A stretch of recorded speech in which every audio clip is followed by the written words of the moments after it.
হাওড়া জেলায় হুগলি নদীর উপরে 22 লক্ষ টাকায় নির্মিত ঐতিহাসিক রবীন্দ্র সেতু বা হাওড়া ব্রিজ আজও মাথা উঁচু করে দাঁড়িয়ে রয়েছে। এই সেতু কলকাতা শহরকে যুক্ত করেছে। তবে জেনে অবাক হবেন, এই ব্রিজটি দুপুর ও রাত 12টার সময় কয়েক মিনিটের জন্য বন্ধ করে দেওয়া হয়। তবে এর কারণটি সত্যিই চমকে দেওয়ার মতো। হাওড়া সেতু একটি ঝুলন্ত সেতু এবং এটি বিশ্বের দীর্ঘতম সেতুগুলির মধ্যে একটি। দুটি বিশাল স্তম্ভের উপর স্থাপিত এটি 280 ফুটেরও বেশি উঁচু স্তম্ভ দুটি বিশাল কংক্রিট ব্লকের সাথে নদীর তলদেশে নোঙর করা হয়েছে।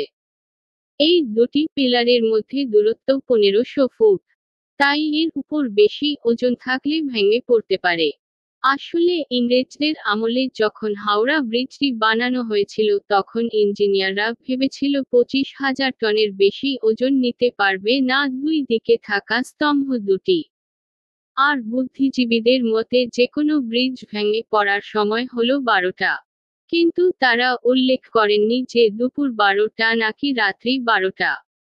আর সেই কথা মেনে দুপুর ও রাত 12টার সময় 3-4 মিনিটের জন্য সমস্ত যানবাহন বন্ধ করে দেয়া হয়। যদিও এই তথ্যের কোন বৈজ্ঞানিক ব্যাখ্যা নেই। প্রতিনিয়ত এই ব্রিজের দেখভাল করা হয়, কিন্তু তা সত্ত্বেও ব্রিজের কাঠামোতে মরচে পড়তে শুরু করেছে। মানুষের পানের পিক ও পশুপাখির মলমূত্রের কারণে ব্রিজটি ক্ষতিগ্রস্ত হচ্ছে। প্রতিবছর এর রক্ষণাবেক্ষণের জন্য 65 লাখ টাকা খরচ করা হয়। কিন্তু কেউ জানে না আর কতদিন মানুষের ভার সইবে এই ব্রিজটি।